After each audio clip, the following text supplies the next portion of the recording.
Jai Shri Krishna to all. So guys इथे मी लोकेशनवर पोहोचले आहे आणि लोकेशन अगदी माझ्या घरापासून 5 मिनिटावरच आहे. इथे ब्राईडचा पहिला लुक कंप्लीट करून ती गेली होती तिच्या विधींसाठी. त्याचसोबत आम्ही गेलो होतो नाश्ता करायला. सो असा काही आम्ही नाश्ता केला. इथे ब्राईडचा सेकंड लुक कंप्लीट केला आणि ती खूप जास्त गॉर्जियस दिसत होती.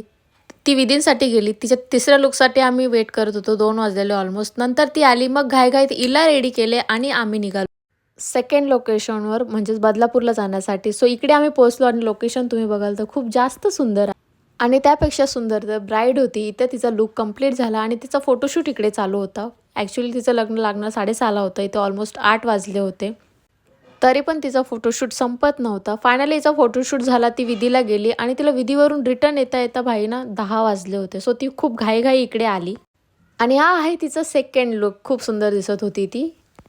इथे पॅकअप करून आम्ही निघालो होतो रिटर्न जाण्यासाठी. So guys that's how my day was. खूप जास्त हेक्टिक होता. खूप जास्त म्हणजे जास्तच हेक्टिक होता. इकडे आमची कॅब आली आणि आम्ही रिटर्न जायला निघालो. तर तिकडे ट्रॅफिक पण खूप जास्त लागली यार.